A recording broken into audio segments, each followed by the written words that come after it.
a daughter, and it's awesome. My mom and my dad are back home in Bermuda. I was born and raised in Bermuda. I came to Toronto to study theater at York University, and then I sort of wound up here in front of y'all. Bermuda's it's an interesting part of me, I would say. 100%, it doesn't mean as much as it did before, just in terms of like my queer identity now and what that means with my religion. I'm Muslim, so going back home is a hard pill to swallow for a lot of folks in my community who weren't too happy about me marching in Pride. You know, maybe I should have put that as a Facebook status, like BT Dub and queer, you know, just so you're not surprised when you turn on your TV today. But a lot of folks are not fucking with the queer thing back here in Bermuda. So even though it's helped raise me to the person that I am, it's no longer coming into this next part of my journey, but I'm happy for what it gave me while it did. I put friend up there because my friendships are really important to me, and I think it's important, like in this room right now, that folks take a moment to think of folks that you love, that hold you down, that have your back, that will roll up if you need them to roll up. If someone's messing with you, you're just like, I need to roll up on this person like right now. They're just like, yeah, let's do it. Those are the people, like those are the people that you need to have in your corner all the time, especially now in terms of the social climate with things like just getting so hectic. It's important that you know your structures, you know who's got your back, you know who loves you, and also recognizing who in your friendship circles needs more support, needs more protection, needs you to show up for them all the time and persistently come through for them. And when I say that, I mean our trans people, I mean our sex working folks, I mean our yeah, so just make sure that like you're checking your folks out, you're checking in with your folks, things like that. Choice, I put choice because I've chosen to be a co-founder of Black Lives Matter. I've chosen to give my life to ending white supremacy, to combating anti-blackness, to fighting for my community. I've chosen to be someone who is on the front lines, who will walk up to Kathleen Lynn and be like, bruh, where the fuck you been at, you know? Important for us to recognize that we always have a choice in terms of like what we're doing and what we want to do, and that your activism or what you do doesn't have to look like you being right on the front lines. It could be in a lot of different ways, but making sure that the choice you make is yours. Okay, borders and sick fantasies. Like the reason why I call this is because the Muslim ban is a sick fantasy that I refuse to be a part of. Okay, I refuse to be a part of some Tangerine's idea that borders actually exist and he can control where the fuck people come in and out of. Like, I don't know what's going on. I know there's a lot of him out there. He just happens to be in, you know, but like, whatever. So a lot of talk has been happening with the Muslim ban. A lot of folks are upset by this, where they've had family members that actually cannot go back to school now because they're studying the doctorate in the States. Or families that haven't been able to actually leave Sudan or leave Somalia from visiting their family, who are trying to get back into Canada right now and were turned away. So one of the things that I think is interesting about this Muslim ban that I don't feel like a lot of people are talking about is the reality that this is a racist ban. Like, this has everything to do with racism. Like, yeah, we can say Islam or Islamophobia or whatever the case is, but this is very much a racist issue. It was only until the racialization of Islam that Islam became a problem, right? Because if you look back historically, then Islam was being used as a way to colonize places in Africa, to colonize some places in Asia. No one had a real problem with it. Everyone was fully embracing of the religion, of what it stood for and what it meant. However, when it stopped being used as a tool as white supremacy, we started to see the racialization of Muslim people, right? That they were from certain parts of the world, that they looked a certain way. It's to the reason why you have some, my friend Juan, we were talking about the fact that she's white passing, but the minute that she puts on her hijab, she becomes a racialized woman, right? So when we start talking about high Muslim countries or things like that, and fun fact, 38% of the Muslims in the world are in the United States, just, you know, Fun fact. When we start talking about like the Muslim ban, what we really need to start inserting into the narrative is that the ways in which racism is being repackaged and shipped out to folks, and how it's being able to be appeased to the masses where they can get behind something but not actually commit themselves all the way, right? You even saw it within the Women's March, right? A lot of people came out for the Women's March. It was hype, but there was no centralization of trans women. There was no centralization of racialized women. There was no centralization of sex working women, right? So when we start looking at the ways in which these social climates are changing, it's also changing the way in which people are able to express their allyship or what they can get behind. It's very easy to get behind a Muslim ban. It's much more difficult if it was just like, hey, this is an anti-black racist ban, and this orange buffoon is trying to make sure that no black and racialized people are trying to come into a country that doesn't belong to him in the first place, right? So I wanted to talk about that because, especially within the work that I do, I think that sometimes we try to look at all the other isms instead of breaking it down to what it really is and having those uncomfortable conversations, right? Because the uncomfortable conversation is, why is it that we are focusing so heavily on the Muslim ban and not on the reality that these type of attacks on especially black Muslim people have been happening from some time, even in Canada, right? If you look at the immigration policies, if you look at what's happening in Lindsay, which we're going to get into later, which is a detention jail for folks that are here. Most of the folks that are in that jail are racialized black people, right? Who have come here for the same reasons that I came here, to get away from a whole bunch of things that have now found themselves the same for decades, and no one's talking about them, right? So I think that when we are sitting here and we're about to engage in these conversations, I'm going to try to break it down to like the bare minimum so we understand what's actually really happening, and so we can start having those uncomfortable conversations. How are folks feeling about this Muslim ban, like if we want to talk about it? Yeah? I'm concerned about, because my family's pretty much all in the States. Like my niece and nephew live in New York, and I'm Muslim as well, and like my niece and nephew are black and Bangladeshi, and so I'm like, if I can't, and I'm the only one in my family here. My family's in Bangladesh and in the States, so it's like if I can't go see them or if they can't come see me, then that like impacts. Yeah, it impacts so many different things. Your psyche, your ability to like express your freedom, like. No one wants to be told what they can and cannot do, even though it happens all the time. But like, no one wants to actually have to face it in writing everywhere, every day, all the time, right? Like literally, that's how I feel whenever I go on Facebook and I see people sharing videos of black people on the ground laying out for hours, and people just like, can you believe this happened? Well, yeah, I can believe this happened because it happens often, but now here I am sitting on my timeline watching you use it as some sick idea of entertainment or activist entertainment on Facebook because you want people to know that you're hip and into it, right? So, yeah, that was a long spiel. Yeah. I mean, yeah, it's really concerning what's happening. Nonetheless, for me, it's really concerning in terms of the cultural impacts around where we have folks like friggin' Jason Kenney, our former immigration minister, and well, Trudeau himself being portrayed as moderates coming out to speak against this. When we have a long history of very similar policies, the designated country rule that in Canada that banned refugees from places like, mainly for Romani people from Czech Republic and all these other countries are in place. And now people are so outraged at this, but as racialized people, we've lived with these for forever. Yeah. So it's not new, and we should be concerned, but we should be more concerned about, you know, how it operates in ways that we don't see as visible. 100%, yes. I also think like it's funny, especially that what I've noticed in Canada, things only start to come up when America does something. You know, and I love Obama, sure do. He was the first black president. That's my fan, you know, that's my boo.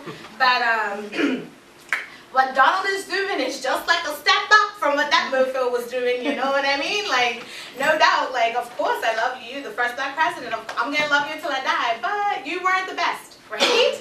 So like, this ban is just basically taken it to another level that I don't think folks were actually really willing to see until we started inserting other narratives of like Islam into it, right? Because 100%, I mean, you know, people will get in with all sorts of red tape before. If we need to go, we will find our way here. You know what I mean? Survival is not a game. So a lot of times people are coming over here because they have to leave. But if we're not talking about the ways in which folks are received when they get here, and I mean here in Canada, and the false narrative of the great white north, and you're going to come here and you're going to be great and no one's going to have to, you know, you could just live your life and embrace yourself and embrace who you are and all your cultures. But unless we start talking about what's happening here, and also the effects of like racialization and gender and sexuality on these bands, we're not really talking about what we should be talking about. Anyone else want to talk about it? Okay, we're carrying on. All right, so this brings me all back to, has anyone heard the closer you are to blackness, the worse off you'll be? Has anyone heard that?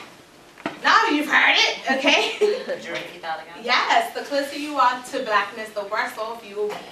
That's like the saying, the blacker the berry, right?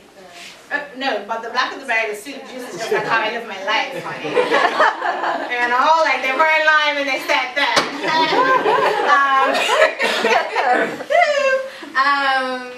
Similar, but like this idea is that like when we're talking about shadism, right? When we talk about anti-blackness, it's important for us to understand the connection that has to shadism, right? So wherever you are, the closer you are to blackness, the worse off you will be. Even if folks don't want to recognize it as blackness, even if they want to recognize it, in some places you have caste systems, in some places it's just darker. We could try to reshape this however we want, but the reality is the closer you are to being black, the worse it is for you. And that's a universal truth. That's a universal truth. Even on the continent, that's a universal truth. And the way in which this has sort of been injected and sort of rearranged and changed into shadism also takes away from when I say that anti-blackness is something that we all can relate to, because it's something that we all can relate to. Within especially racialized communities, you will see the bleaching advertisements, or the lighter you are, the more attractive you are, especially if you have more Eurocentric features, the thinner your nose, the smaller your lips, the smaller your hands, the smaller your bodies, right? This switch of changing to get you close to Eurocentricism, is that a word? Eurocentricity. You know what I'm talking about. The closer you are to that idea, the better you are at a lot of different things, which we know is not true, is nowhere near true. But if you are closer to what is perceived as blackness, you're seen as ugly, dirty, you know, not as attractive, especially if you have features that do look more racialized. Your nose is wider, your eyes are wider, you know, you got some hips, you got some right? It's seen as, it goes into this thing where, you know, you're seen less than because you're closer to something like me, right? You're closer to some of the people on my team. And when we start talking about anti-blackness outside of the Canadian context, it's really important for us to look into our own communities and see how it's actually coming to the surface. We might call it shadism, but what it really is anti-blackness, right? The rejection of trying to make sure that your racialization at no point attaches itself to blackness, right? So you can be a racialized person, but the minute that starts to go into a black identity or black spaces and spheres, your experience changes completely. Yeah? Okay. So, Simon says, so who, okay, so I'm saying all of this to say, who gets to dictate what that looks like? Who gets to dictate how that feels? And who's keeping it going? Because it's sure the fuck ain't me. Right? And it's sure the hell isn't people darker than me. We're not the ones that are just like, this works. We're so great with it. It's been doing us so good for so long. And I'm so excited that people think of me as ugly. It's so much fun. Right? So it's not us. Right? So who's a part of this? As a light-skinned woman in my community, a lot of times I also have to recognize when I need to take a step back. Right? One of the biggest part that I recognized this was during Pride, right? I was the one on the bullhorn, and my face was everywhere. My legs were everywhere. I shaved that day, so. It's like, you know, like sometimes, like, okay, let's just take a minute, because I want to talk about how awesome that we looked during Pride. I know all the other stuff we're going to get into, but we looked really fucking hype by this, where they've had family members that actually cannot go back to school now because they're starting the doctorate in the States. Or families that haven't been able to actually leave Sudan or leave Somalia from visiting their family, who are trying to get back into Canada right now and were turned away. So one of the things that I think is interesting about this Muslim ban that I don't feel like a lot of people are talking about is the reality that this is a racist ban. Like, this has everything to do with racism. Like, yeah, we can say Islam or Islamophobia or whatever the case is, but this is very much a racist issue. It was only until the racialization of Islam that Islam became a problem, right? Because if you look back historically, then Islam was being used as a way to colonize places in Africa, to colonize some places in Asia. No one had a real problem with it. Everyone was fully embracing of the religion, of what it stood for and what it meant. However, when it stopped being used as a tool of white supremacy, we started to see the racialization of Muslim people, right? That they were from certain parts of the world, that they looked a certain way. It's to the reason why you have some, my friend Juan, we were talking about the fact that she's white passing, but the minute that she puts on her hijab, she becomes a racialized woman, right? So when we start talking about high Muslim countries or things like that, and fun fact, 38% of the Muslims in the world are in the United States, just, you know, fun fact.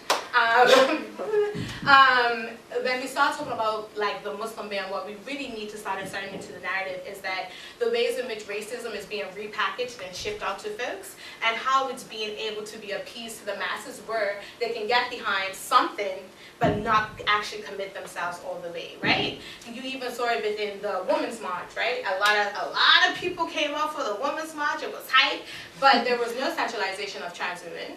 There was no centralization of racialized women. There was no centralization of sex working women, right? So when we start looking at the ways in which these social climates are changing, it's also changing the way in which people are able to express their allyship or what they can get behind. It's very easy to get behind a Muslim ban. It's much more difficult if it was just like, hey, this is an anti-black racist ban, and this orange buffoon is trying to make sure that no black and racialized people are trying to come into a country that doesn't belong to him in the first place, right? So I wanted to talk about that because, especially within the work that I do, I think that sometimes we try to look at all the other isms instead of breaking it down to what it really is and having this uncomfortable conversations, right? Because the uncomfortable conversation is, why is it that we are focusing so heavily on the Muslim ban and not on the reality that these type of attacks on especially black Muslim people have been happening from some time, even in Canada, right? If you look at the immigration policies, if you look at what's happening in Lindsay, which we're going to get into later, which is a detention jail for folks that are here. Most of the folks that are in that jail are racialized black people, right? Who have come here for the same reasons that I came here, to get away from a whole bunch of things that have now found themselves the same for decades, and no one's talking about them, right? So I think that when we are sitting here and we're about to engage in these conversations, I'm going to try to break it down to like the bare minimum so we understand what's actually really happening, and so we can start having this uncomfortable conversations. How are folks feeling about this Muslim ban, like if we want to talk about it? Yeah? I'm concerned about, because my family's pretty much all in the States. Like my niece and nephew live in New York, and I'm Muslim as well, and like my niece and nephew are black and Bangladeshi, and so I'm like, if I can't, and I'm the only one in my family here. My family's in Bangladesh and in the States, so it's like if I can't go see them or if they can't come see me, then that like impacts. Yeah, it impacts so many different things. Your psyche, your ability to like express your freedom, like. No one wants to be told what they can and cannot do, even though it happens all the time. but like no one wants to actually have to face it in writing everywhere, every day, all the time, right? Like literally that's how I feel whenever I go on Facebook and I see people sharing videos of black people on the ground laying out for hours and people just like, can you believe this happened? Well, yeah, I can believe this happened because it happens often, but now here I am sitting on my timeline watching you use it as some sick idea of entertainment or activist entertainment on Facebook because you want people to know that you're hip and into it, right? So, yeah, that was a long spiel, yeah. I mean, yeah, it's really concerning what's happening. Nonetheless, for me, it's really concerning in terms of the cultural impacts around where we have folks like friggin' Jason Kenney, our former immigration minister, and well, Trudeau himself being portrayed as moderates coming out to speak against this. When we have a long history of very similar policies, the designated country rule that in Canada that banned refugees from places like, mainly for Romani people from Czech Republic and all these other countries are in place. And now people are so outraged at this, but as racialized people, we've lived with these for forever. Yeah. So it's not new, and we should be concerned, but we should be more concerned about, you know, how it operates in ways that we don't see as visible. 100%, yes. I also think like, like it's funny, especially that what I've noticed in Canada, things only start to come up when America does something, you know, and I love Obama, I sure do, he was the first black president, that's my fan, you know, that's my boo, but what Donald is doing is just like a step up from what that mofo was doing, you know what I mean? Like, no doubt, like, of course I love you, the first black president, I'm gonna love you until I die, but you weren't the best, right? So like, this ban is just basically taking it to another level that I don't think folks were actually really willing to see until we started inserting other narratives of like Islam into it, right? Because 100%, I mean, you know, people were getting in with all sorts of red tape before. If we need to go, we will find our way here. You know what I mean? Survival is not a game. So a lot of times people are coming over here because they have to leave. But if we're not talking about the ways in which folks are received when they get here, and I mean here in Canada, and the false narrative of the great white north, and you're going to come here and you're going to be great and no one's going to have to, you know, you could just live your life and embrace yourself and embrace who you are and all your cultures. But unless we start talking about what's happening here and also the effects of like racialization and gender and sexuality on these bands, we're not really talking about what we should be talking about. Anyone else want to talk about it? Okay, we're carrying on.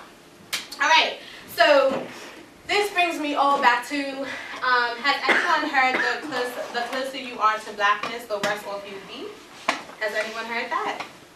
No, you've heard it, okay? Could you repeat that again? Yes, the closer you are to blackness, the worse off you will be. That's like the saying, the blacker the berry, right?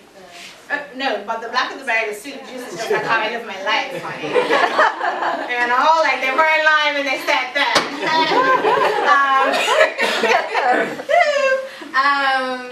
Similar, but like this idea is that like when we were talking about shadism, right? When we talk about anti-blackness, it's important for us to understand the connection that has to shadism, right? So wherever you are, the closer you are to blackness, the worse off you will be. Even if folks don't want to recognize it as blackness, even if they want to recognize it in some places you have caste systems, in some places it's just darker. We could try to reshape this however we want, but the reality is the closer you are to being black, the worse it is for you.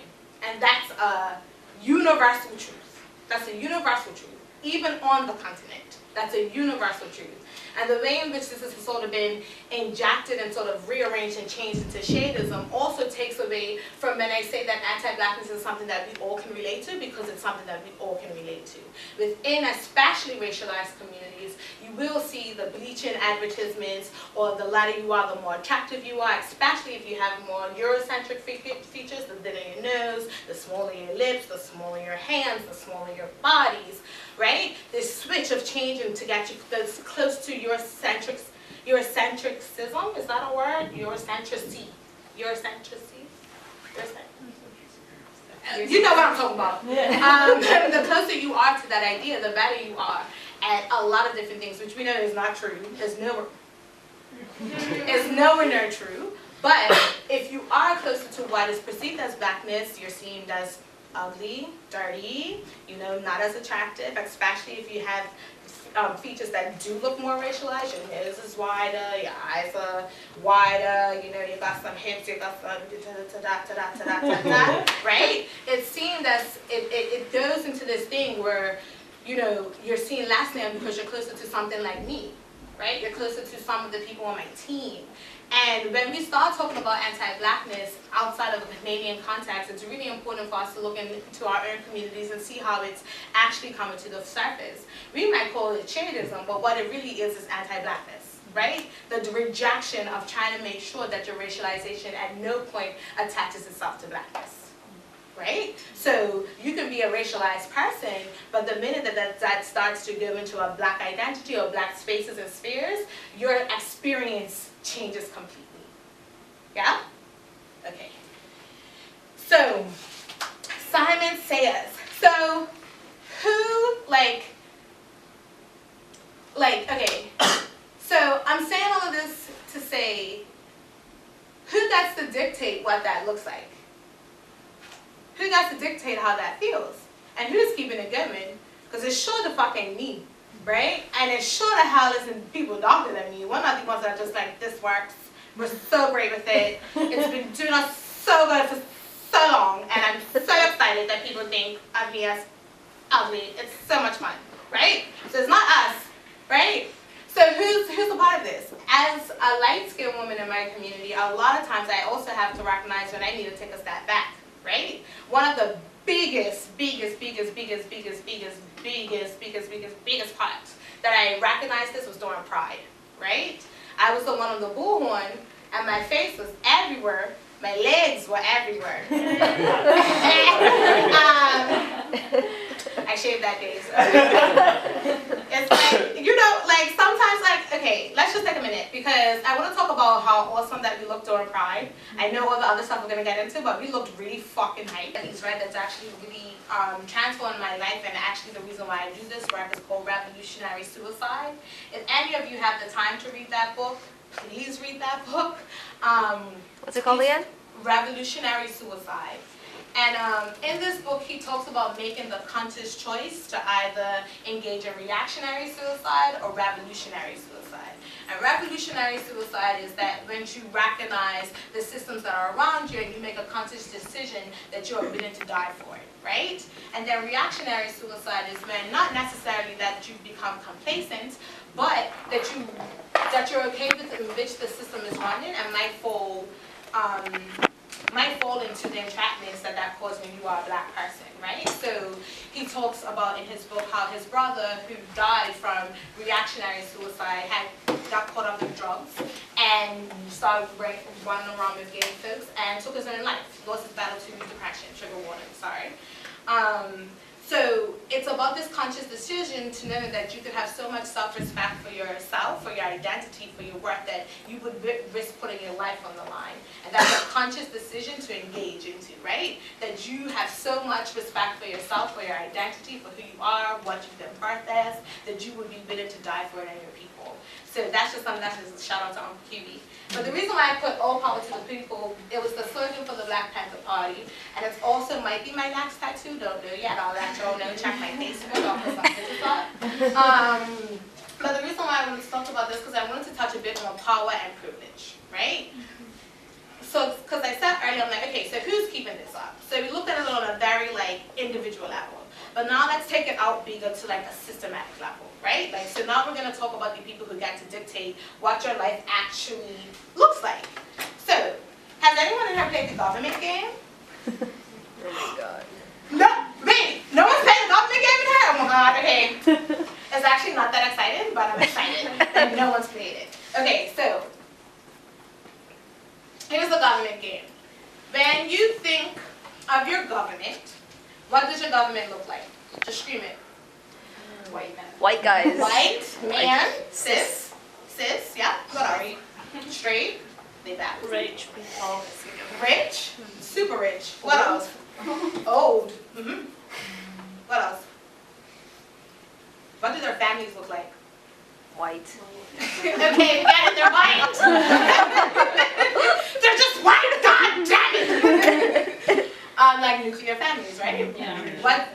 traditional families. Yeah.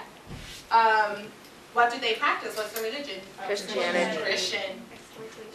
Actually, yeah. We're getting into a whole other conversation. Where are they at in terms of their education? Highly educated, right? They're not hey, third school education, what's up? No, that's not happening. Okay. How are they like moving throughout the world? What? Able-bodied. They're able-bodied. Yeah. What else? Neurotypical. 100%. Anything else?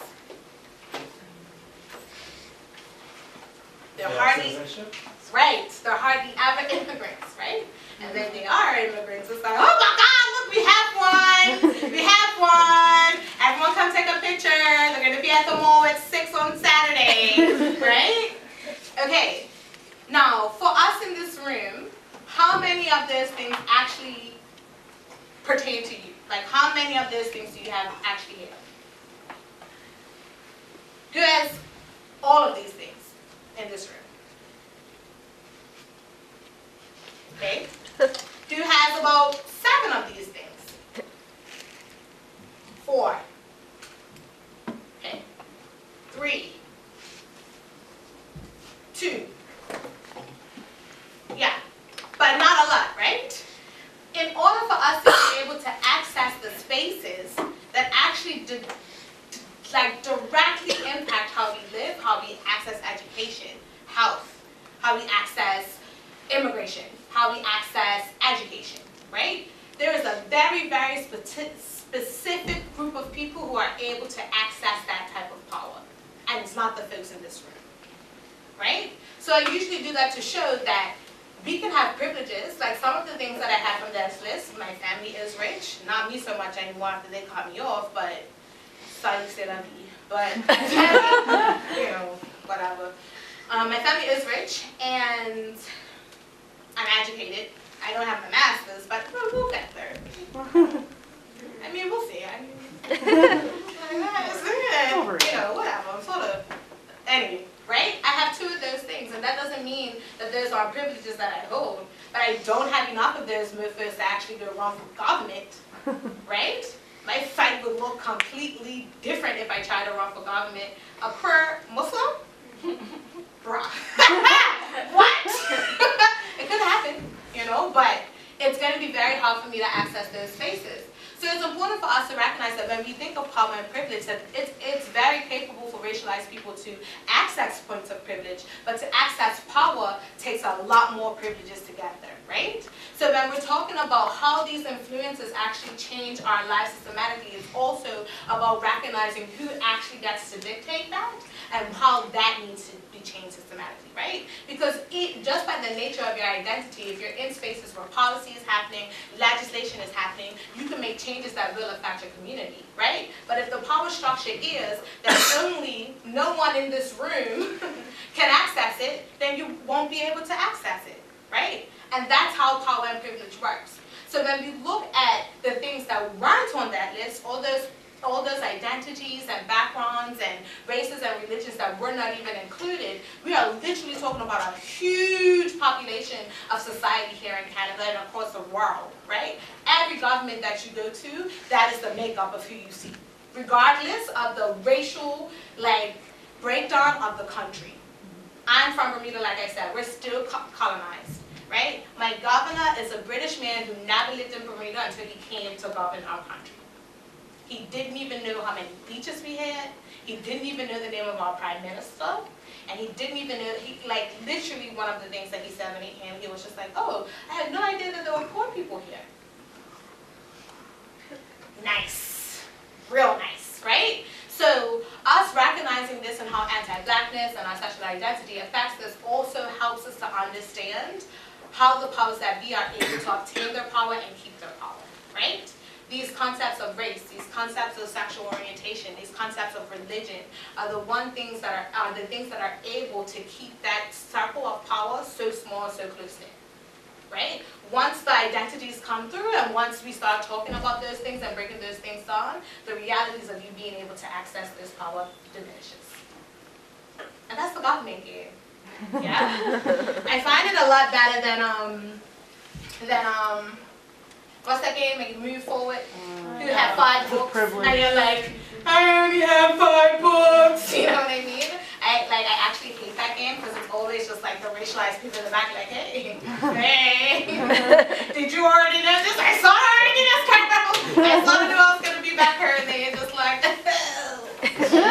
thank you for letting me know that it's all to shit. You know?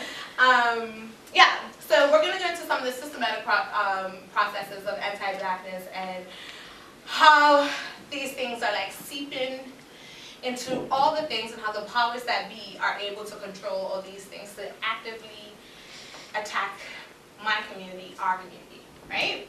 So, whoop, whoop, that's the sound of the police, whoop, whoop, that's the sound of the police, right? Let's talk about them. Let's start off with that, right? Because everyone knows that like Black Lives Matter Toronto does not fuck with the police, right? Do we know this? I'm sure. Okay, just in case you didn't know, we don't fuck with the police. We do not like that. I think it's important for us to actually look at the history of why the police was created. Does anyone know when the history of why police were created? I'm not going to pick on you per se. I know you know. Anyone else? Was it like overseers? Expand. I'm sorry. That's okay.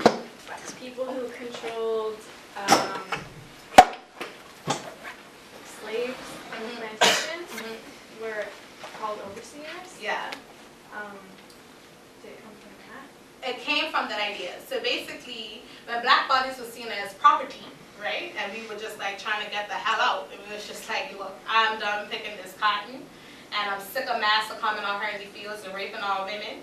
And if he picks up that bit one more time, it's going to be on. They created something which they called the police, which its sole purpose was to go out and return their property. The sole creation of the police was to go and get slaves that had ran away to bring them back to their plantations. That's how we got the police. So inherently, before I even go into all the things that are happening now, in its essence, in its creation, it has literally been created to make sure that it is constantly surveilling, capturing, and returning black folks into the cycle of free labor. That is the purpose of the police. The purpose of the police is to control marginalized communities, vulnerable communities, and return them to a space where they can start and give free labor, right? So that moves us into the privatization of prisons, right? If you have more black folks or racialized folks in the jail making stuff for free, that's free labor, right? The police are doing their job. That's why if a black person gets caught with a little thing or something, all of a sudden they're looking at 30 years, right? When you look statistically at the rates of the sentencing of racialized people, black people, and indigenous people, they're usually around 4 times more than is set, right? They're usually always about 72% giving them the maximum of the time needed for a crime. So when we think about the police, and I think it's really important to recognize this, and when we say as a collective that BLMTO does not engage with the police, is because at the very essence of their being, of their creation, is symbolically a representation of the way in which they have harassed my community. Literally everything you stand for not only affects me, but goes back generationally to the first time that someone on my bloodline stepped foot on this land. Your job has always been to prosecute me. Your job has always been to find me and return me back to free labor. So when we start looking at the ways in which we see black bodies on the ground, and we see the carding aspects, and we see folks that are entering jails and to do, right? So then when we go into like the parts of like the patroning of the communities, has anyone here been ever raised in what we would consider like, I'm gonna say ghetto, but like projects? You know, no? Yeah. You wouldn't know now, okay. Right? But when you think about it, I can speak for myself. I spent a lot of my summers in Atlanta with my brother, you know. He stayed in Atlanta, so a lot of my summers were in Atlanta. I think that was like the first time that I really knew that like I was like, maybe I'm not just into guys, but like, you know. Atlanta definitely sort of turned me out a little. that you will have police officers patrolling the projects, but not living there. So how are you supposed to keep a community safe if you don't even understand the day-to-day workings, if you're just riding through, right? We don't see them riding through the suburbs because they live there. What do they have to patrol, right? So those are day-to-day things in which they're doing their jobs, actively patrolling and making sure that, you know, we Negroes are in line. But it's important, and I'm going to say this one more time, the police are fulfilling their destiny. Every time they kill a black person, every time they throw a black person in jail, every time that they don't look at our deaths, they are doing their job. Tough pill to swallow. That's why we don't want them. That's why we need to actually look transformatively at what safety can look like. Because we've been protecting, especially if your intersections are not popularized, you know how to protect yourself, right? Okay. Okay. I say this all the time because I feel like the babies are like the, oh my God, I feel like I'm going to get emotional. The babies are the ones that have to inherit everything and pick up and keep going, right? I was a baby once. My dad is a Black Panther, was a Black Panther, right? My mom, her people were actually the first people to start a progressive labor party back here in Bermuda. My grandmother was one of the people who started that. So the lessons that I know now is literally because of who my parents were and the ways in which my family did that, right? But I wanted to talk about protecting the babies because I wanted to talk about the way health affects our movements. The way the lack of health affects our ability to keep going, right? Because if we don't have health to actually make sure that the babies are good, if we don't have health to make sure the growing up good, we're not going to have a healthy movement. It's not going to keep going, right? So when we talk about health, it's systematically how Black folks especially are pushed out of medical health systems. I think the biggest thing that I can say is illegal organ taking, right? In Canada, there have been about, I want to make sure that I have this figure right, give me a minute, 72 cases of Black bodies having their organs taken out without their permission. Right? It has been also said that doctors truly and honestly believe that Black people can take more pain. It's a psychological thing in which they won't respond heavily to folks who are coming in, Black folks who are coming in with pain, like, oh my God, I'm so hurt, my heart hurts, everything hurts. They think that we can handle pain more. Like, this is something that, like, doctors have been asked, where I don't have the statistics now, but if you email me, I'll send you the articles in which this happens, right? Or even the fact that if you go into neighborhoods with mostly Black people, what do our clinics look like, right? I can tell you. There's one nurse, and she has about 70 people who are trying to see her. And these are in our neighborhoods, right? Most of the time, our community can go into spaces to access proper health care. And if you look in terms of, especially if you're an international student, or if you are an immigrant new to this country, you don't have OHIP. You're paying everything out the pocket at first, and that UHIP thing ain't nothing. Right? It ain't nothing at all. I remember one time I was sick, I got to the hospital, they raised my premium to $1,000. Like, how? Right? So these are the ways in which it impacts us health-wise.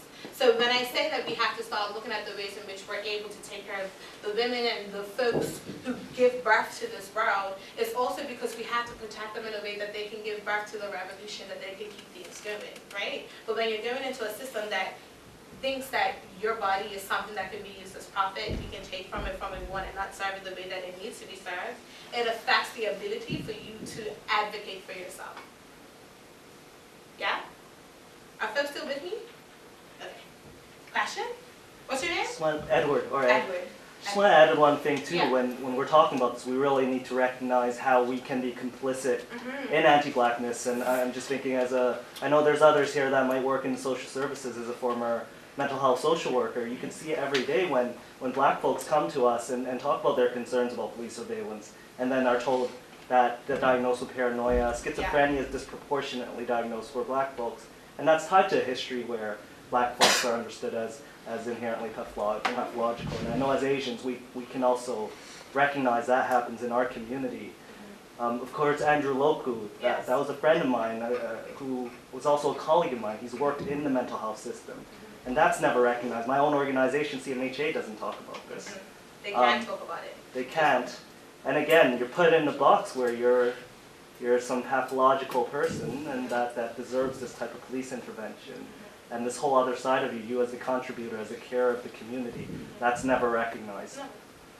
100%. And I also think another thing that's important when we're talking about that, especially when we're talking about Andrew Loku, let's talk later.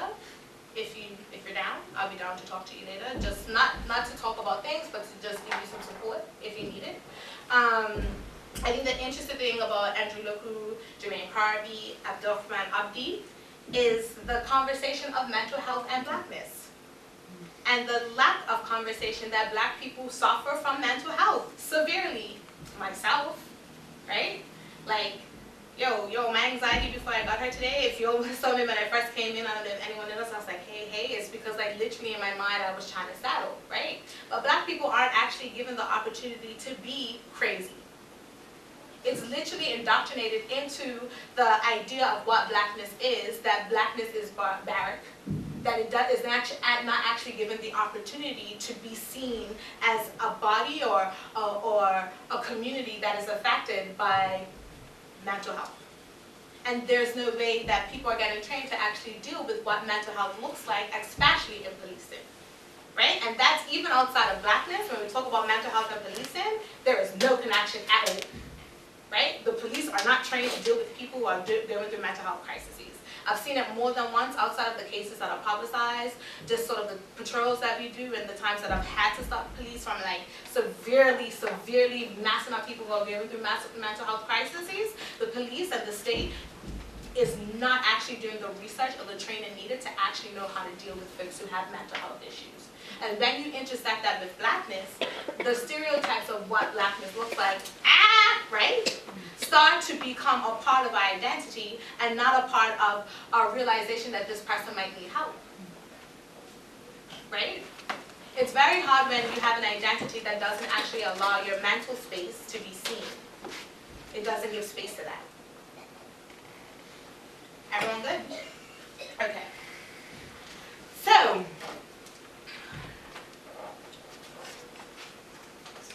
alrighty. Hold on, just a minute. So, your body, your love, right? And this part that I wanted to talk about in terms of anti-blackness is literally the fetishization of blackness and how it literally can be drained from everything but never replenished with anything, right?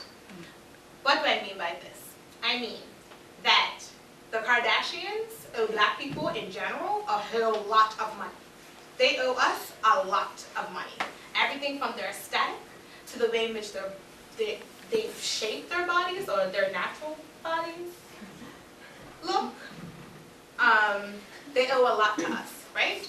Even when you look at the art genres that we create, gone, right? And the way in which we express ourselves, gone.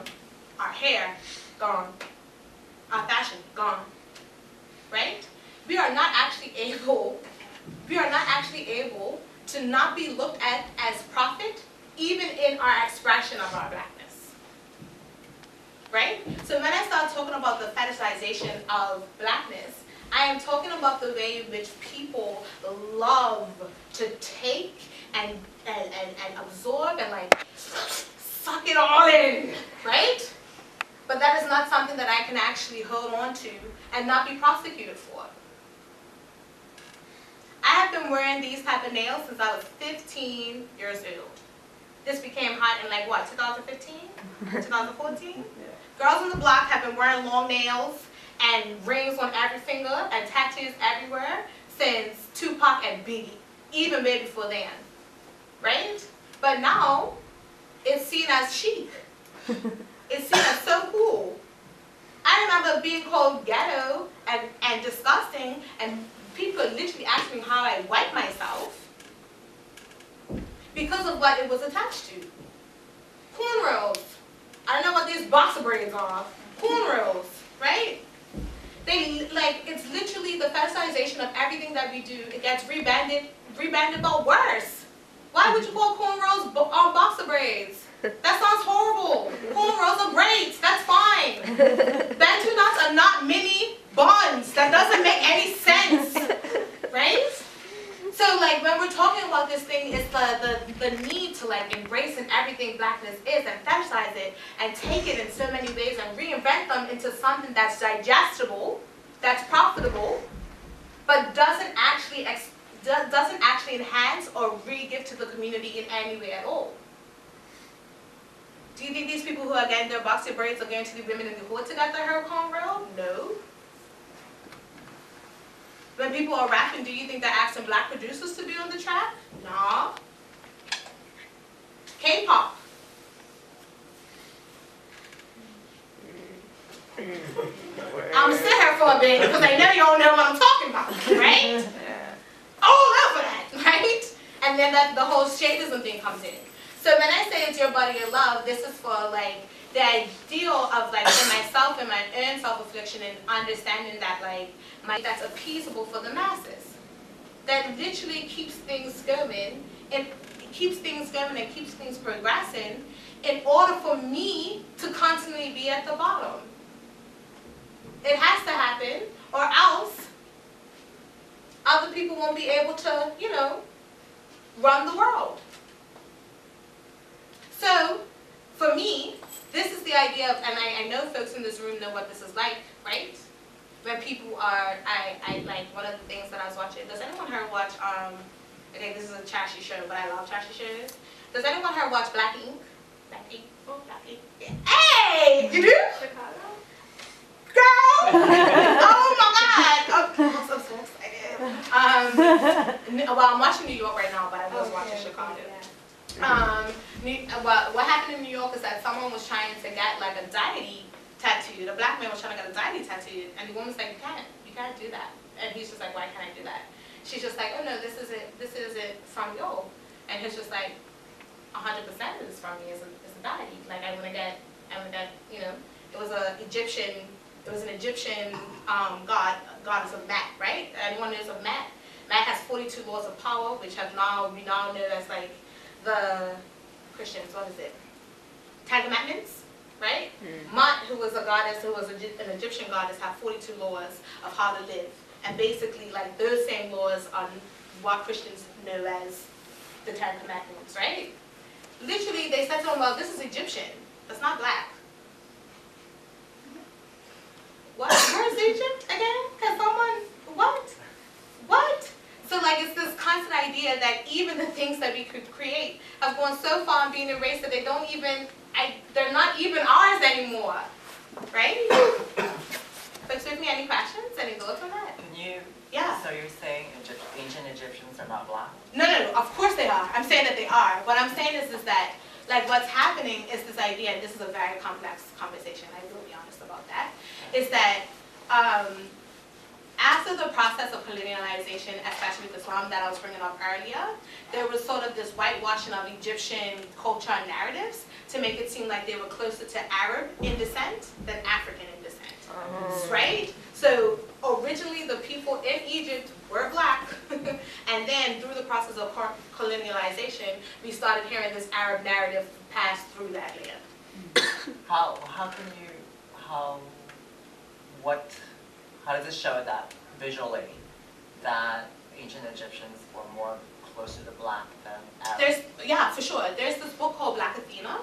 If you wanted to look into it, it actually breaks down like the ways in which like this transition has happened. But I think you would also see it in terms of the way in which Egypt has been showcased in the media, TV, movies, even who they put up for their beauty contests. It's always Arab-focused or white people who are playing Egyptians.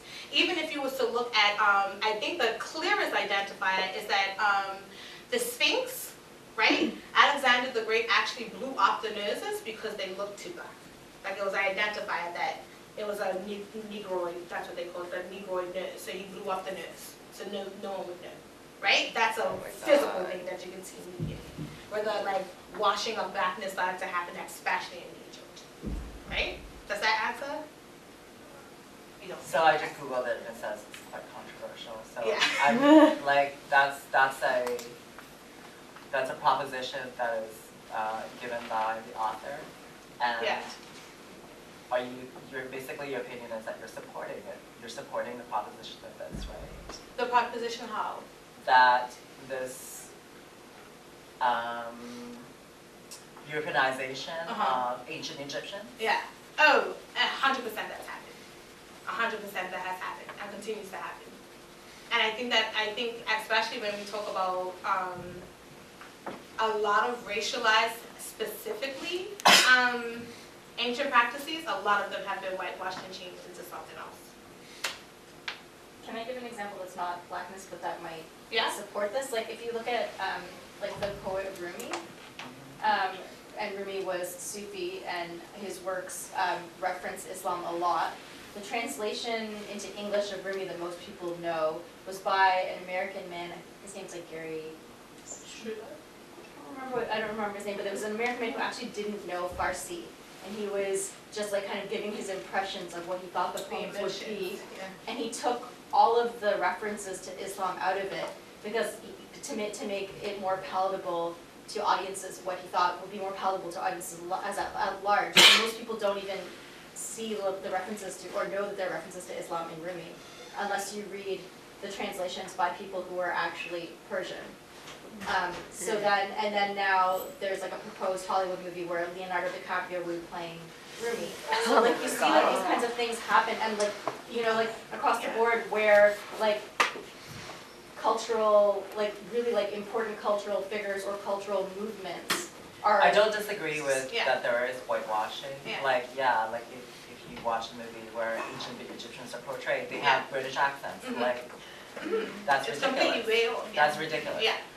However, Mhm. having said that, how do you contrast ancient Egyptians versus Nubians, who are their neighbors, who are more probably very black, Mhm. if not more black, Mhm. or somewhat a little more black than Egyptians? What do you say about that? I think it's like, I think we're talking about like geography now, or like the placement of people, because at the same time, like when we start saying like next door neighbors and stuff, they're all on the same continent, right? Like the continent of Africa is the birthplace of indigenous Africans, right? Yeah. And when we look at the history of Egypt and the way in which that the process of Egypt actually becoming Egypt, the colonial process, actually the colonial process of Arab domination in Egypt specifically, is part of the reason why folks in Egypt do not look as dark as their neighbors.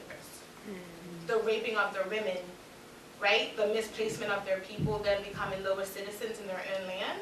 That's why Egyptians no longer favor their neighbors, because of that process of colonization through Arab domination.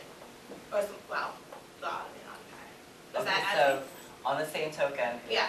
if ancient Egyptians were very black Mm-hmm. and Or black. were masters of Jewish slaves, how do you see that relationship where there's a Jewish versus black type of, it's not always a friendly.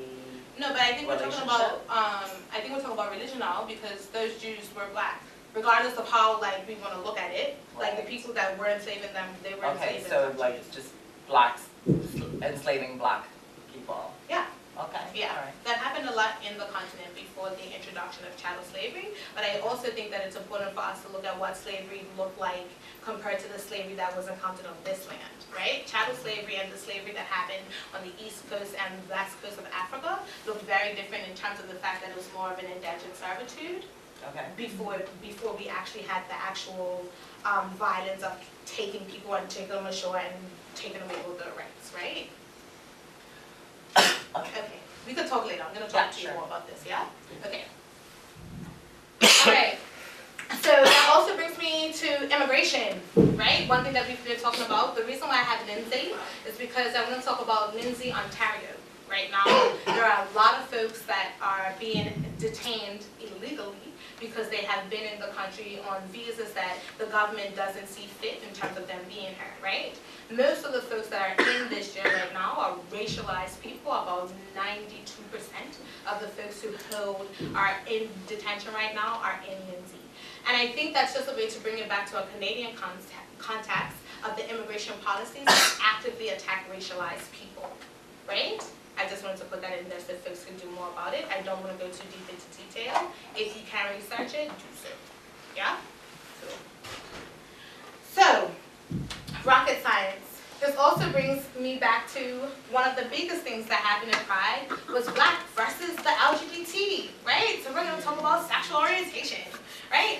And how that the two aren't different, right? I'm here in front of you. I'm a Black queer. Hi. In case you haven't met one before. And I just wanted to talk about the ways in which Blackness, a lot of times, especially in queer histories, has been pushed to the back in terms of their contribution to what LGBT movements look like today, right? And this narrative of Black folks being inherently more homophobic or transphobic or not actually being willing to accept that community doesn't actually erase that we still exist, right? In all communities, the erasure of queer folks, of gay folks, of bi folks, of trans folks happen, right? However, this narrative that when it's intersected with Blackness doesn't happen is a wrong one, right? So it's another thing when we've been constantly putting our lives on the line for LGBT movements specifically, and we're pushed to the back. Marsha P. Johnson, right? Auntie Marsha. Who played her? A white man? Way off, right? Even in terms of like the conversation that popped up in Pride, that no one was actually really recognizing that the people who went into that police march or were walking on that street were Black trans women, right? So a lot of this, and like when we talk about like the ways in which our lives are impacted, right? When you're being erased, your body's being fetishized, now you're being erased from your sexual identity because you're not accepted in community, and then you have police at your door. You see how it's all happening? Yeah? Okay. So this brings me back to that anti-Blackness is a global issue. It's happening everywhere.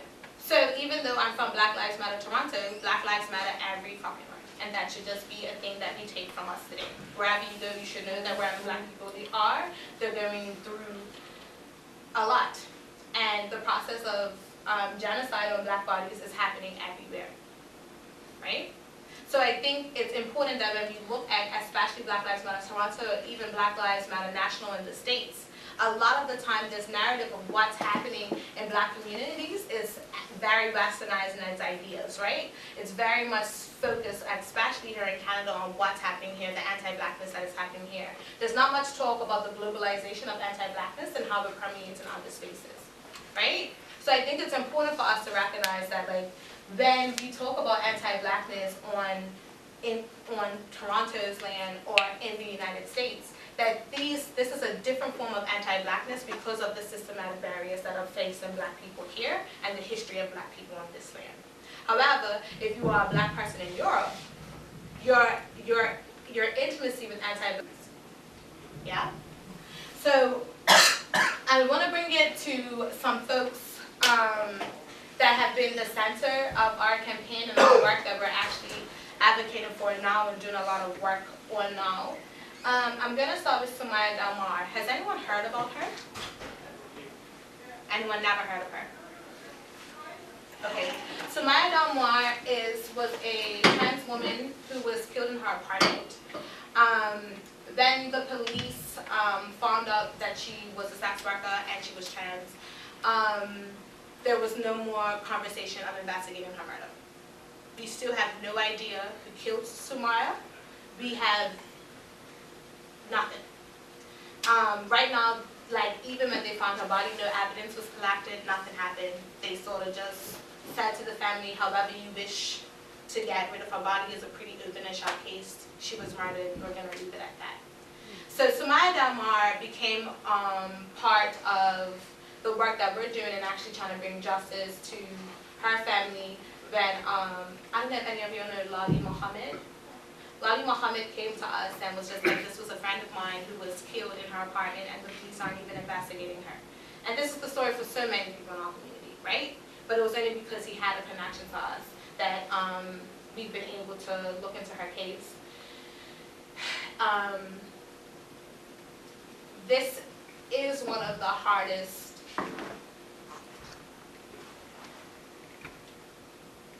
her case is one of the hardest that we've been actually trying to fight because there is no evidence. There's nothing. There's like the police report is like time of like when she was deceased, they just had the time, their name, how they found her, and what she had on. That's it. So yeah, we're gonna try to get justice to her, but it's reality. Abraham Abdurrahman Abdi, does anyone know him? Ottawa. He was someone who dealt with mental health issues, was on the autism spectrum, who was killed with bare hands in front of his mother, in front of his apartment. There's not much more that I have to say about that. We had nationwide actions for him that spawned from Ottawa to Vancouver to Petersborough, her in Toronto, asking for justice for Abdurrahman Abdi. I think this is also one of the times when we start talking about immigration and anti-blackness that comes up, especially within his case. He was Somali as well. And yeah, there's videos of his passing. There's videos of his passing, and I've been able to speak to his mom through a translator, and the same police officers that she's seen, his face still actively patrols the neighborhood. So like he's still working, we don't have the names yet, we can't get the names. So right now for this case, we've put a couple of demands forward to Ottawa police specifically, and there's been no response at all, which isn't surprising, but even with the video of him being choked out and punched to his death, the officers haven't been brought up on any charges. We haven't seen anything laid against them, and they're still working in the neighborhood. One of our two biggest cases, Jermaine Carby and Angelo Poo. Again, this is when we start talking about the intersections of mental health and blackness and the lack of ability to be both. I always say that like when you're black and, it becomes a little bit harder, because like when you're black and have a mental health issue and you're black and queer, or you're black and Muslim, anytime you have and after black, you just got a lot more heightened. Jermaine Carby, we were able to get an inquest into his murder. And I remember being in the courtroom that day and being with his mom and sitting with his mom. Then the officer who fired the 7 shots that killed him, Ryan Reed, sat in the courtroom and said he would do it again. When we saw the pictures of Jermaine's body, you can see that the bullets had come through into his back, compared to how everyone's saying that he came, he lunged towards them, it came to his back, they went through his back. And when Ryan Reed asked, when they asked him if it was excessive, he said, I don't think I used enough in front of his mom. Right now we're in the process of suing Peel Regional Police for his death and his murder because of the information that we were able to get out of the inquest, which is a silver lining to that part of the story. So right now we are in litigation with Peel Regional Police to see if this civil lawsuit will go through, but most importantly, just to sort of get some justice from the officers that killed this man within Peel. Andrew Loku. Andrew Loku was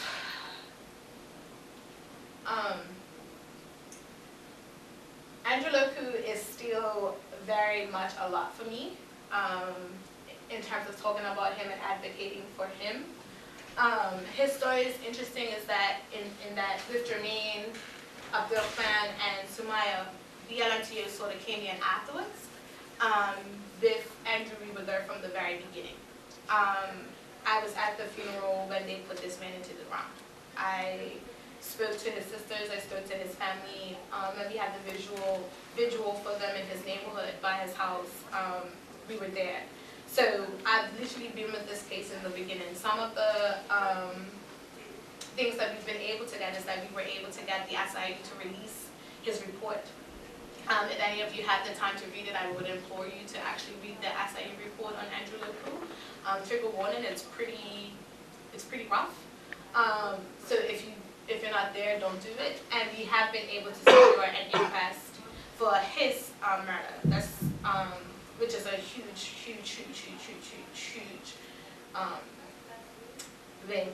So now we would actually be able to see the video that night of what happened in front of his apartment and actually see the officers that took him. And actually figure out if there was actually a hammer in which they say that he used to lunge at the police. From folks that we've talked to in community, they have said there was no hammer from what they could see. But we'll be able to find that all out in the inquest, which is a great thing for his family since most of them are not here. His wife and his kids are back home. So we've been literally trying to push this forward and get justice for them and make sure that they're cool back where they are. But this, I would say, has been one of the most intricate cases because of the immigration of Andrew LaCruz, his mental health, and the ways in which his body was taken. So right now, the inquest should be coming up soon, so folks should look out for that.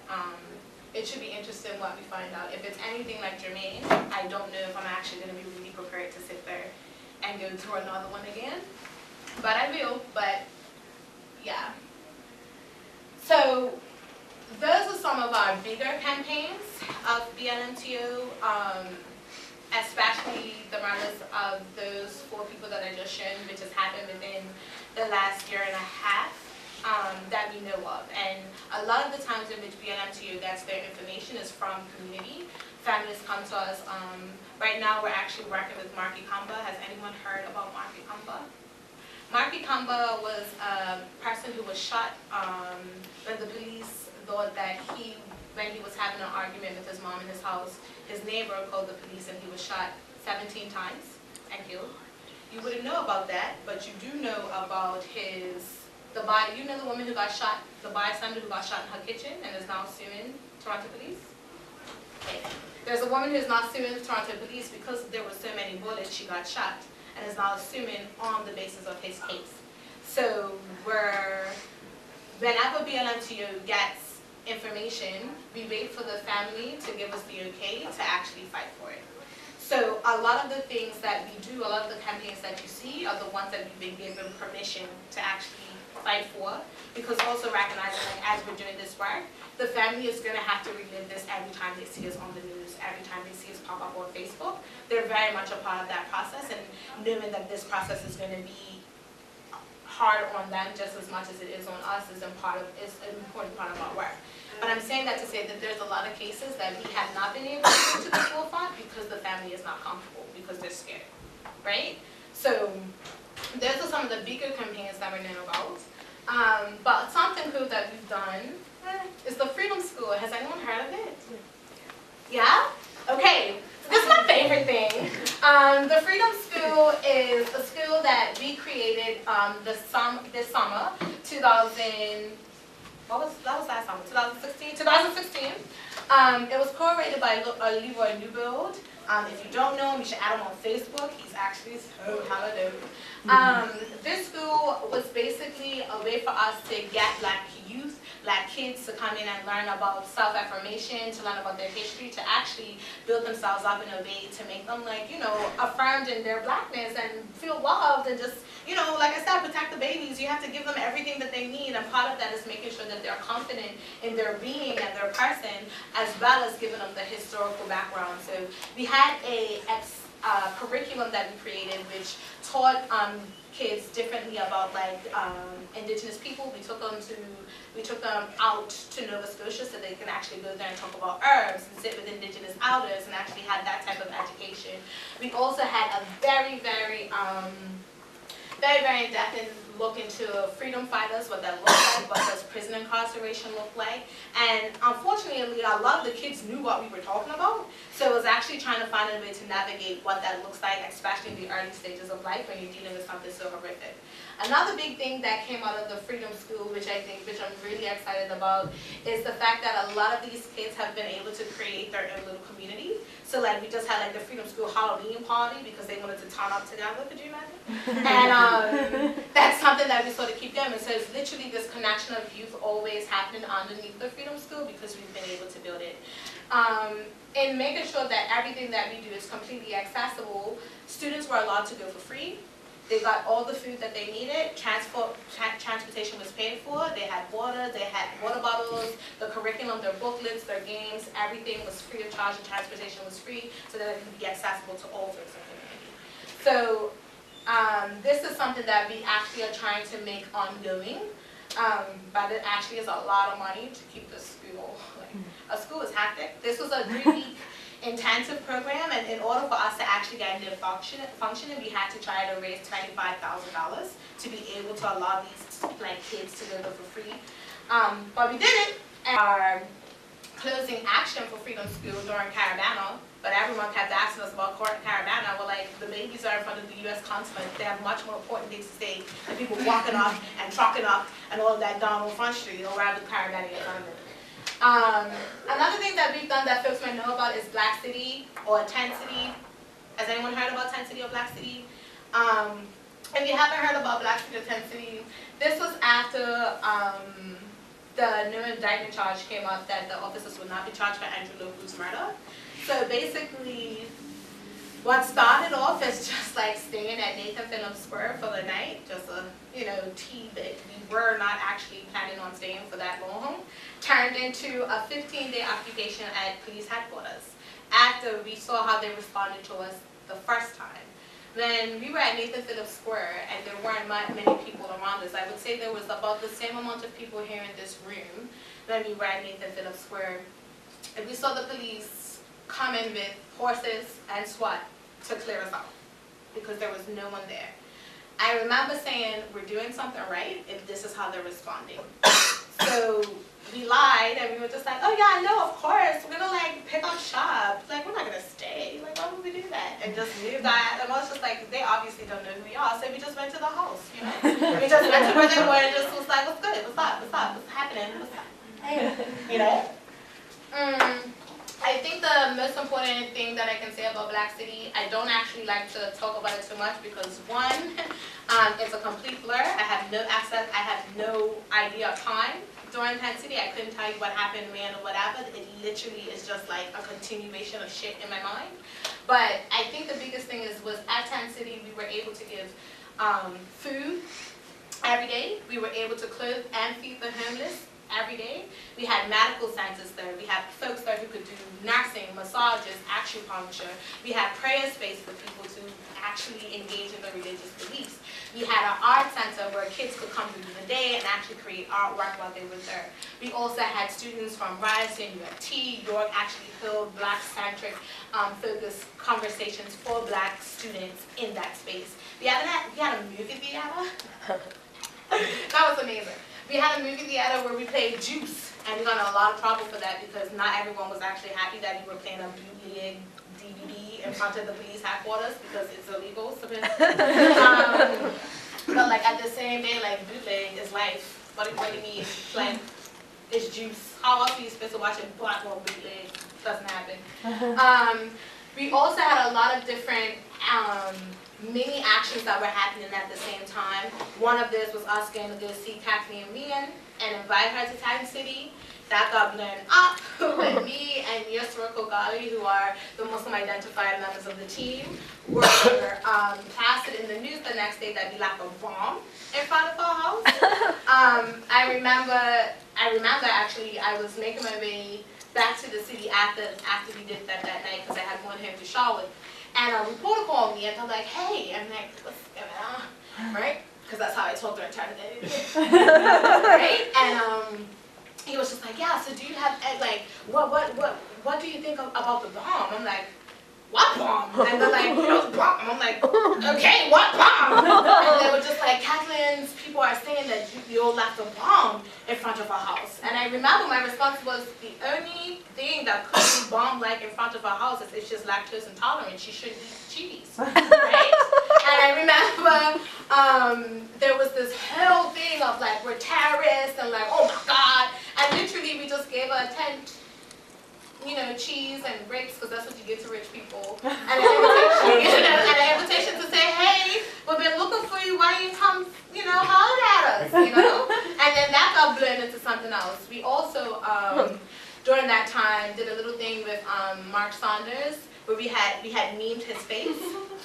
And we had plastered that all around, his office building. And he didn't really like that too much, because that was the first time that we ever heard his people say anything to us at all. And that was during, I want to say this was towards the end that we did the memes things. And that was the first time that someone from that office building came out and spoke to us. Then we memed his face. Mission accomplished. If all it took was a meme, I wouldn't have been out there for 15 days, maybe. But that space was literally, I feel, one of the moments where we realized what community could look like and what community accountability and holding space for community could be.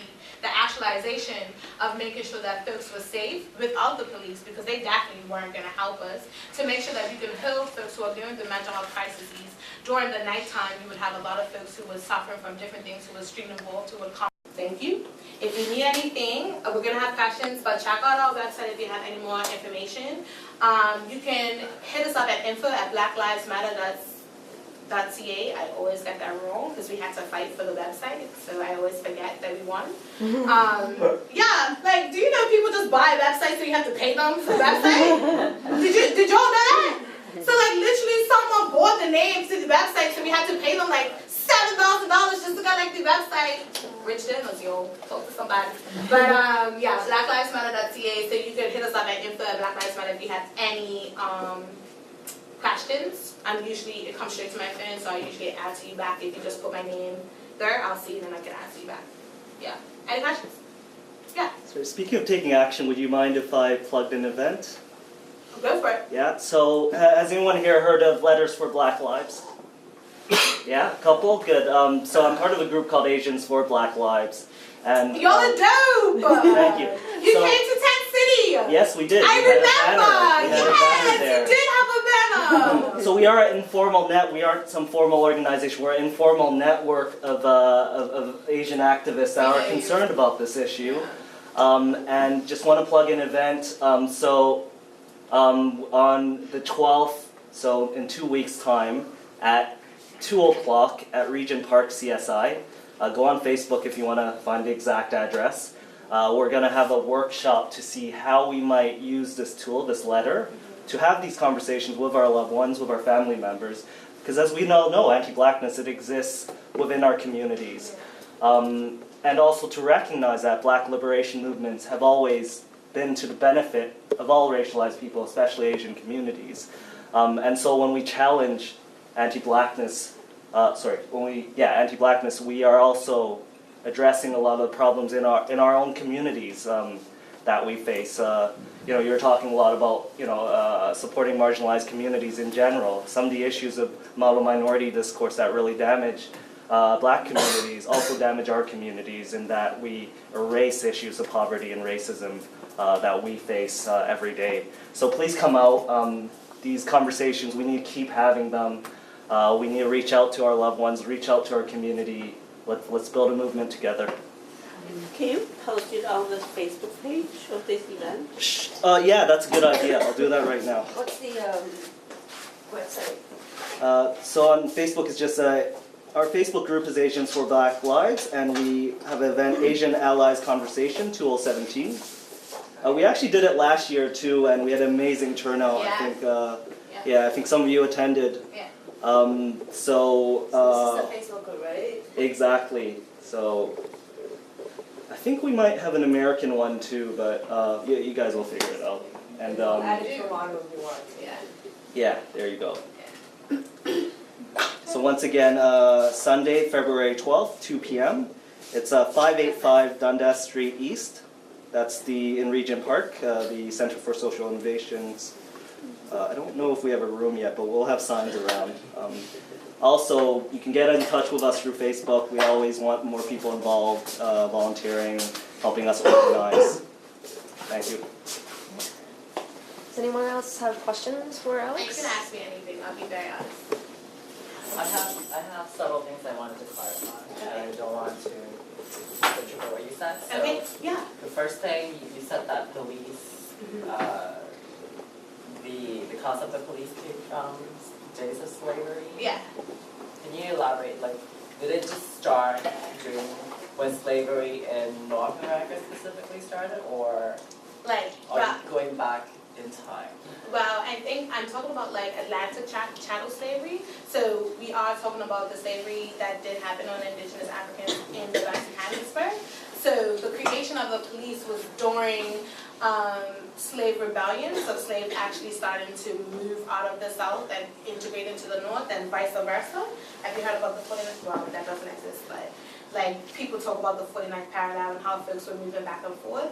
Literally once that started happening in terms of slaves actually rebelling and successfully being able to leave the plantations and locate elsewhere, you had those who were in charge of slaves in legislation who created a body to actually return their property back to them. Because in legislation, black bodies were deemed and licensed as property, so they were able to use the creation of this body to return black folks back to their plantations as a way to keep up the law as they're returning property to their owners. Then what about policing in ancient times, say ancient Greece, ancient China? What do you say about that? So is that not policing? I think we're talking about like two different systems though, right? So like when we're So talking, then what kind of system are you specifically talking about? I'm talking about the policing that happens here in the Western Hemisphere to black bodies. Okay, Yeah. I see what you're saying now. Yeah. Okay. The second one is, you said something about the appropriation of black culture Yes. into mainstream culture, Yes, I guess? yes. And then how you don't, as black people, you don't profit from that. No. So then what about, let's say, I'm wearing something that's probably more Western than specifically ethnic. Should Europeans get the credit for that, do you think? And then just to like get you thinking about that, Okay. Japanese people, Japanese, you know, those types of lolitas and stuff like that where they dress up in French maid outfits. Okay. Europeans don't get the credit for that. Like, how does that compare to, you know, like when you say That you make and what you deem as culturally acceptable or culturally in right now. They're able to dominate what looks like that. The reason why Bantu knots are called mini knots, mini buns or whatever the hell it's called, is because that's what white people decided and that's how it became mainstream. Right? So the reason why that we're not actually able to attack something or why Eurocentric styles or cultures are seen as something that can be appropriated is because they literally are able to dominate what is up for grabs. okay, Sorry. I hear what you're saying. Is it okay if we continue this conversation, like maybe later Sure. on? I'm just looking at time here, so Yeah. I just want to be able to take, I think there was one more question, and then we're gonna get a quick checkup. Okay. What is blackness to you? The reason that I asked the question is whiteness is always framed itself as the opposition of blackness. White when it's good, blackness bad. Stay classy, don't get ghetto. So for a person who is not black, I only live in or constantly living in this white gaze, I only have the preconception that blackness is bad, and I don't know about anything about black culture. So I don't know, you are only a single black person, you cannot monopolize the whole thing what blackness is. But to you, what does that mean? And I want to know more about that. Yeah, okay, I think like, for me this is a very simple question but also a very complex question when we talk about the white gaze on blackness and what that looks like. But I think very simply what my blackness means to me, it is the representation of everything that I am.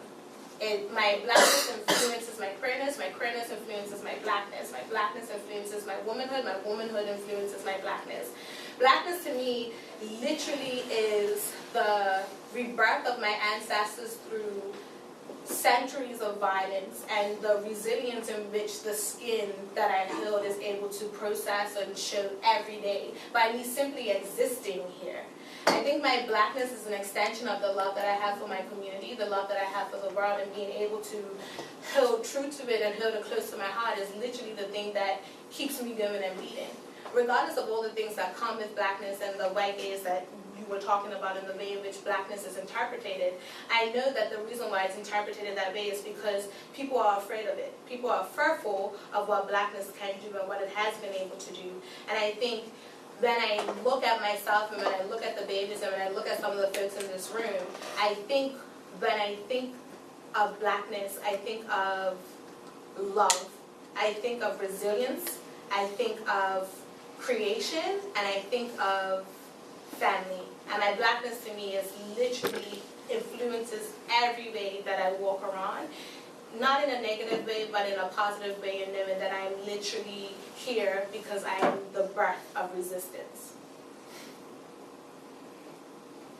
Okay, one last question. I'm sorry, I know I've been talking a lot. So just to that point too, I think it's really important not to necessarily see as Black and Asian communities or as these completely separate categories. Like, we need to recognize the many Black folks who, whether it's living in Asia right now or historic communities have existed in India or in South Pacific that are also Black. And sometimes I think, especially in how race is understood in the West, it's seen as everything is so separate. In truth, there's some fluidity between that. And that's also why when we talk about challenging anti-Blackness in the community. Yeah, right? Because like that's what brings it back to like when I said the shadism piece before, right? Like even if you don't know anti-Blackness, you witnessed it, right? Just by the racialization of yourself and just by like knowing that shadism exists in your own community, you might not know it as anti-Blackness, but you've witnessed it, you've seen it, you've learned it, you've internalized it. And that there are Black people in a lot of our communities. Yeah. There are Black people in all the communities. Yeah, exactly. Like so, like that's. I think like when you showed the picture of Tent City, I saw a poster that like me and Fatin made, and it was like I could see it in the background because it was like a Bangladeshi flag. And it was like, and we said like I was like, how can we? Because my niece and nephew are Black in Bangladesh. Like, how can we include them? And so I said like all Bangladeshis stand with Black women, and these are Black Lives Matter, because I think it's important to recognize that we do have Black people in all of our communities. Did you get your poster back? Pardon me? Did you get your poster back? No, I didn't. Yeah, people are stealing posters, eh? It's fine. I took a picture of it. Like at the end of the day, when we were trying to get posters back to people, like there were a lot that were gone. I didn't even got one. I wanted one, so that's why I was asking. So I would just put a couple of yours, but I was like, I can send you a picture. thank you, please. Okay. Thank you so much for coming in. Yeah, for sure. Really quick go around, one word, just one word, not a sentence, okay? I know we want to talk. One word of how you felt, and then I'm going to pass these around. All right?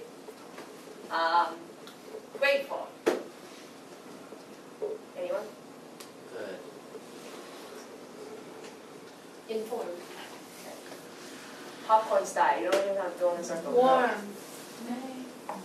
Also, sorry. Also grateful. Tingly. Thoughtful. Re-energized? Empowered. Invigorated. We don't have to be nice things. Done. All right, I'm going to pass these around. Please fill them out. They're both-sided. Some of them are both-sided, some of them are two-sided.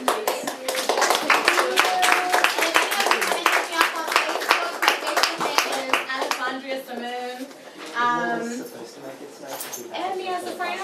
Yeah. So be pretty fun. Nice Yeah, to meet you. actually, I thought I'm starting to tell you. Yes, I know this.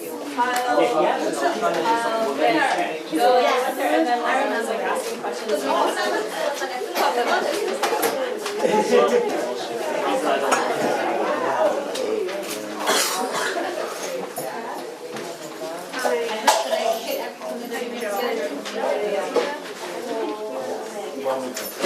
Oh, that's right.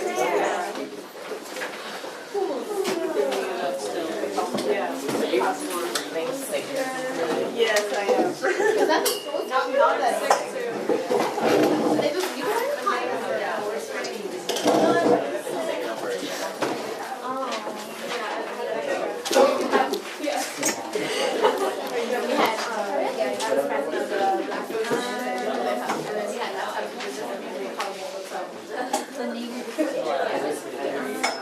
I'm still in your but I started in Scotland and I broke those and then I took off the